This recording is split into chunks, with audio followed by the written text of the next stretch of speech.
ជំរាបសួរបងប្អូនប្រិយមិត្តអ្នកស្ដាប់ទាំងអស់គ្នាថ្ងៃនេះខ្ញុំមានសាច់រឿងថ្មីមួយទៀតលើកមកដំណើរចែកជូនបងប្អូនប្រិយមិត្តអ្នកស្ដាប់ដែលសាច់រឿងនេះដែរខ្ញុំទទួលបានការចែករំលែកពីលោកពូម្នាក់ឈ្មោះថាលោកពូវងដែលរឿងរ៉ាវរបស់លោកពូវងគាត់បានជួបនៅក្នុងអំឡុងពេលកណ្ដាលយប់ខណៈពេលដែលគាត់បានជូនកូនគាត់ទៅមន្ទីរពេទ្យដើម្បីកុំឲ្យខាតពេលវេលាយូរទៅស្ដាប់សាច់រឿងពេញរបស់ពូវងតែខ្ញុំនឹងលើកយកដំណើរចែកជូនបងប្អូនប្រិយមិត្តអ្នកស្ដាប់នៅក្នុងប្រហែលជា 4-5 ឆ្នាំមុនបាទលោកពូវងគាត់បានចែករំលែករឿងរ៉ាវរបស់គាត់មកកាន់ខ្ញុំបាទដែលគាត់មានកូនស្រីម្នាក់ដែលកូនស្រីរបស់គាត់នឹងដែរគឺមានអាយុប្រហែលជា25ឆ្នាំបាទហើយគាត់រៀបការគាត់ក៏ទទួលបានការពោពោះកូនដំបូងបាទហើយកូនស្រីរបស់គាត់នឹងដែរគឺទៅនៅស្រុកជាមួយនឹងគាត់ទេនៅតាមទីជនបទហើយកូនប្រសាប្រុសរបស់គាត់គឺនៅធ្វើការនៅទីក្រុងភ្នំពេញគាត់ថានៅក្នុងអំឡុងពេលដែលកូនស្រីគាត់ជិតគ្រប់ខែនឹងដែរគឺគាត់មិនសូវជាបានសម្រាប់ដិតដល់នោះទេព្រោះគាត់ត្រូវទទួលភារកិច្ចជាឪពុកបាទដែលត្រូវរ៉ាប់រងមើលកូនស្រីបង្កើតរបស់ខ្លួននឹងជំនួសកូនដោយសារតែកូនប្រសារបស់គាត់នឹងគឺទៅនៅខាងទីក្រុងបាទទៅធ្វើការមិនបាននៅមើលថែប្រពន្ធកូនរបស់គាត់នឹងដិតដល់នោះទេអញ្ចឹងគាត់ជាឪពុកគាត់តែងតែស្នាក់នៅជាមួយនឹងកូនបាទនៅក្បែរកូនជាមួយនឹងប្រពន្ធរបស់គាត់ដែលត្រូវជាម្ដាយហ្នឹងណាហើយណាមួយកូនស្រីរបស់គាត់នឹងដែរគឺចិត្តដល់ថ្ងៃសម្រាលអញ្ចឹងហើយគាត់មិនសូវជាបានសម្រាលអីជាប់លាប់នោះទេពូវងក៏ថានៅថ្ងៃមួយបាទប្រហែលជាម៉ោង8ល្ងាចបាទក្រៅម៉ោង8ល្ងាចហ្នឹងកូនស្រីរបស់គាត់ហ្នឹងបានប្រាប់ប្រពន្ធរបស់គាត់ថាគាត់ដូចជាចុកចកេះលីងចកេះហើយណាមួយវាដល់ពេលដល់ថ្ងៃដែលជាថ្ងៃឆ្លងតលេរបស់គាត់អញ្ចឹងណាដូចហើយលោកពូវងប្រពន្ធរបស់ពូវងហ្នឹងក៏ប្រាប់ពូវងហើយពូវងក៏រៀបចំសម្ភារៈផ្សេងបាទមានសម្ភារៈសម្រាប់ត្រៀមសម្រាប់របស់កូនគាត់ហ្នឹងហើយនឹងគាត់កាន់ខលទៅកូនប្រសារបស់គាត់ថាប្រពន្ធរបស់ឯងហ្នឹងគឺឈឺពោះប្រហែលជាឆ្លងតលេយប់នេះហើយកូនប្រសារបស់គាត់ហ្នឹងក៏ចេញដំណើរទាំងយប់ហ្នឹងដែរពីភ្នំពេញមិនគាត់ថាចេញមកហ្នឹងគឺកម្រោងហ្នឹងគឺចូលនៅក្នុងពេទ្យហើយពូវងគាត់រៀបចំសម្ភារៈត្រៀមសម្រាប់រួចរាល់ក៏រងចាំតិចទៀតព្រោះគីឡូ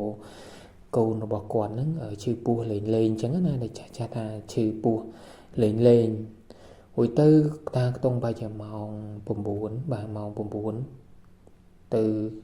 កន្លះជិត10ហ្នឹងក៏ប្អូនកូនរបស់គាត់ហ្នឹងក៏មានលក្ខណៈថាឈឺខ្លាំងអញ្ចឹងហើយគាត់ក៏សម្រេចចិត្តថាជូនកូនរបស់គាត់ជាមួយនឹងប្រពន្ធរបស់គាត់ហ្នឹងនៅជិះម៉ូតូទេហើយទៅនឹងជាមួយនឹងក្មួយគាត់ម្នាក់ទៀតក្មួយគាត់ហ្នឹងឌុបប្រពន្ធរបស់គាត់ហើយ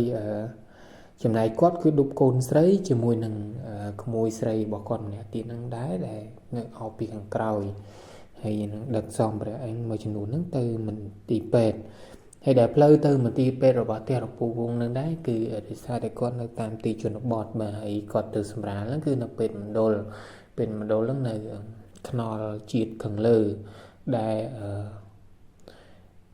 ពីផ្លូវពីផ្ទះរបស់គាត់ទៅមន្ទីរពេទ្យហ្នឹងគឺត្រូវធ្វើដំណើរកាត់នៅវាលព្រៃបាទវាលព្រៃហ្នឹងហើយជាវាលដែលកន្លែងដែលគេដុតខ្មោចដូចគ្នាកន្លែងគេដុតខ្មោចកន្លែងគេបូជាសពអញ្ចឹងនៅជិតវត្តអញ្ចឹងគាត់ត្រូវធ្វើដំណើរកាត់ព្រៃហ្នឹងប្រហែលជាខ្ទង់បែរគាត់ថាដីហ្នឹងពីមុនមកព្រៃហ្នឹងប្រហែលជាខ្ទង់2គីឡូតែបច្ចុប្បន្ននេះទៅគឺគេកាប់អ្នកភូមិគេធ្វើផ្ទះធ្វើអីទៅមិនដល់ប៉ុណ្្នឹងទេគាត់ថាជំនាន់ដែលគាត់ជួបរឿងហ្នឹងគឺដីហ្នឹងប្រហែលជា2គីឡូបាទគាត់ធ្វើដំណើរចេញទៅប្រហែលជាម៉ោង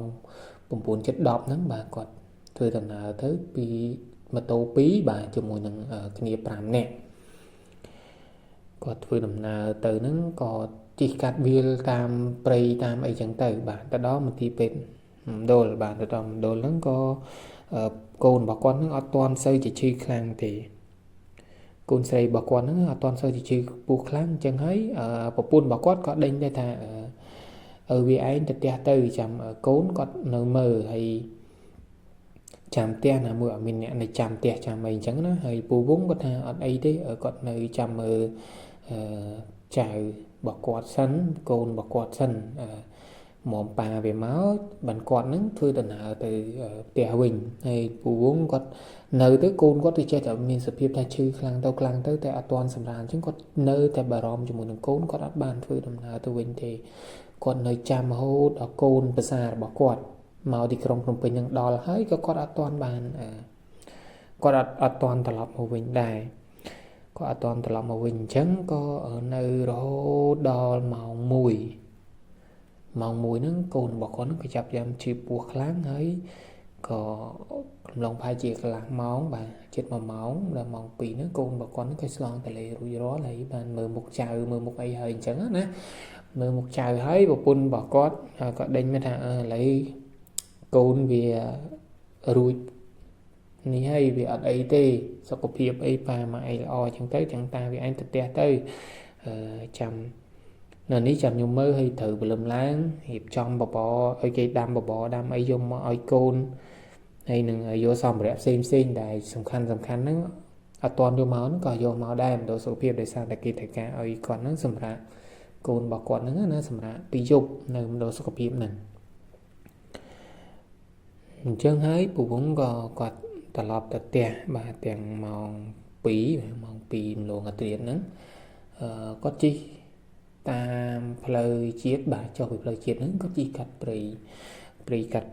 រូបខ្មោចហ្នឹងណាកន្លែងដែលពួកគេបូជាសពកន្លែងដែលគេដុតខ្មោចហ្នឹងគាត់ជិះទៅគឺ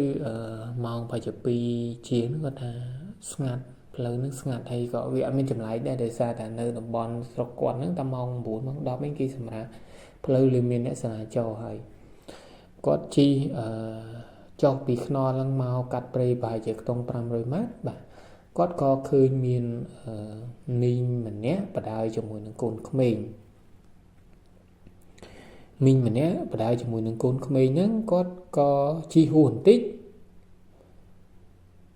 គាត់ក៏ឈប់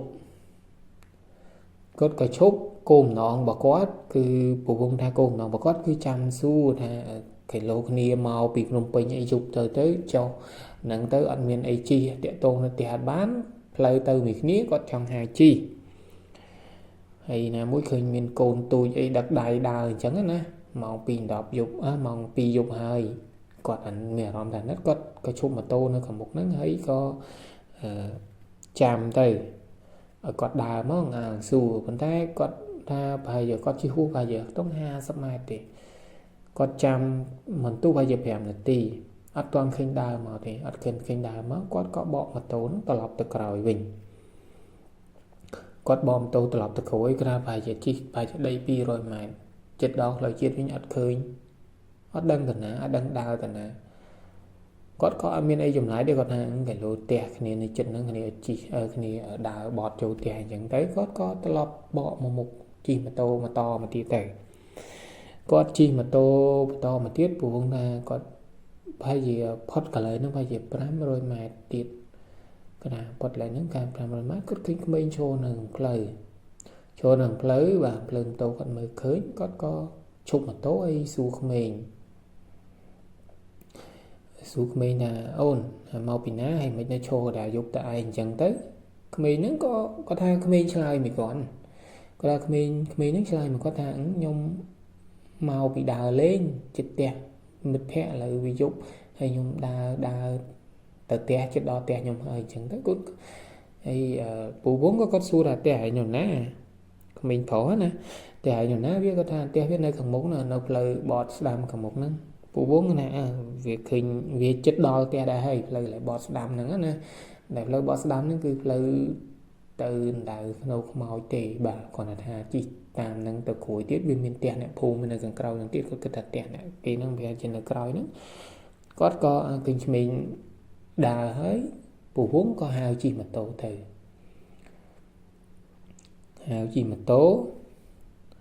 រួចទៅដល់បាទហើយជិះម៉ូតូ ដល់កន្លែងផ្លូវបត់ស្ដាំហ្នឹងក្មេងហ្នឹងក៏ថាពូជួយជូនខ្ញុំចូលទៅតិចទៀតទៅខ្ញុំមកហ៊ានដើរទេពូវងក៏គាត់ជិះម៉ូតូទៅទៀតទាំងម៉ោង2យប់ហ្នឹងណាហើយស្ងាត់ជិះទៅដល់កន្លែងដីឡូដែលគេកប់ខ្មោចកន្លែងគេដុតខ្មោចហ្នឹងកូនក្មេងហ្នឹងក៏ថាពូបានហើយខ្ញុំចុះហ្នឹងហើយក៏ពូវងថាគាត់មិនទាន់នឹងឈប់ម៉ូតូគាត់មិនទាន់ក៏ឈប់ម៉ូតូហ្នឹងក៏ងាកមកក្រោយគឺបាត់ក្មេងហ្នឹងបាត់ក្មេងមិនដឹងទៅវាទៅណាតែវាបានប្រាប់ថាវាដល់ហើយវាបានហើយវាចុះហ្នឹងហើយក៏បាត់ទៅមកទៅពវងក៏គាត់ថាគាត់មានអារម្មណ៍ថាប្រហែលជាដូចមានខ្មោចលងអីដឹងតែគាត់អត់ភ័យអត់ខ្លាចអីទេនៅពេលហ្នឹងគឺគាត់បានធ្វើដំណើរ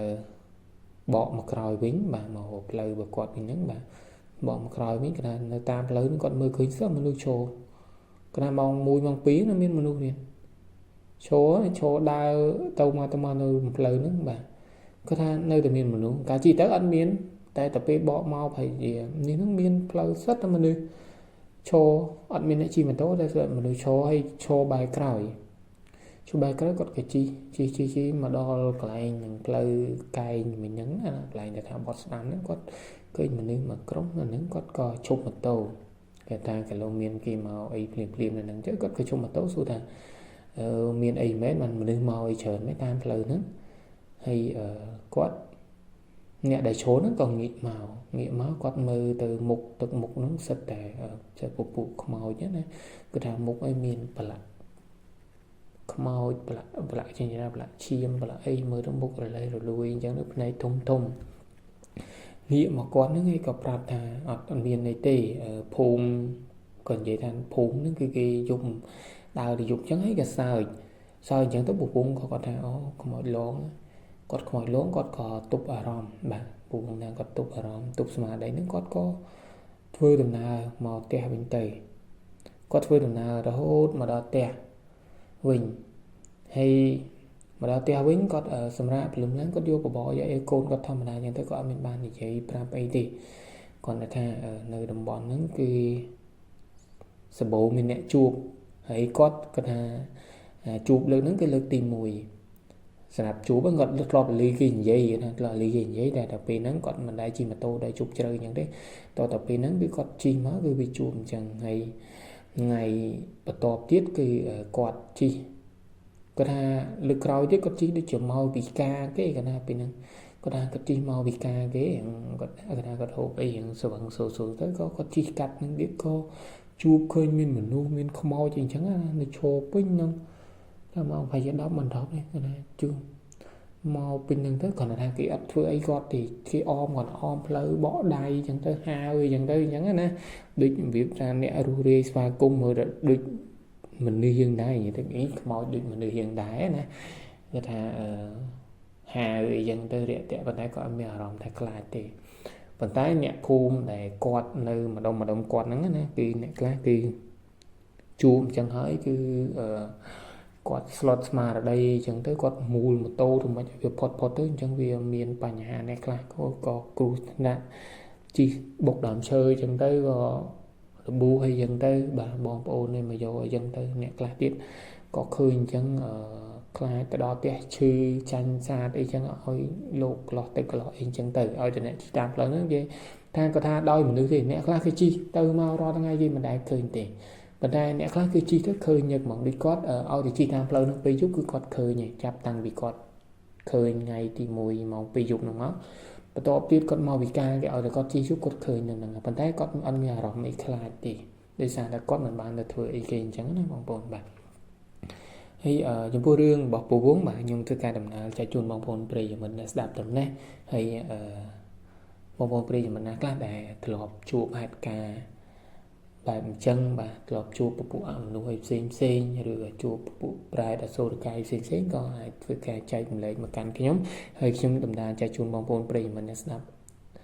បន្តទៀតអញ្ចឹងណាបងប្អូនបាទហើយរឿងរ៉ាវពពួកអមនុស្សនេះវាមិនមែនតែកើតឡើងទៅលើគ្រប់មនុស្សទេអ្នកខ្លះក៏ឃើញទៅអ្នកខ្លះក៏អត់ទេអញ្ចឹងទៅបាទតែបើជួបជាមួយនឹងចាស់ពីដើមណាគាត់ជាអ្នកធ្វើដើរព្រៃដើរអីទៅអាចថាគាត់ជួបរឿងហេតុនឹងច្រើន អញ្ចឹងបើសិនជាបងប្អូនប្រិយមិត្តចង់បានពីបទពិសោធន៍đấyអាចទៅជួបជាមួយនឹងចាស់ដែលគាត់នៅតាមតំបន់ព្រៃតំបន់ភ្នំយើងសួរពីពាក់ព័ន្ធរឿងហ្នឹងទៅគាត់នឹងធ្វើការចែករំលែកបងប្អូនដែរបាទហើយចំពោះខ្ញុំបាទចំណែកពេលយប់ក៏សូមអរគុណបងប្អូនប្រិយមិត្ត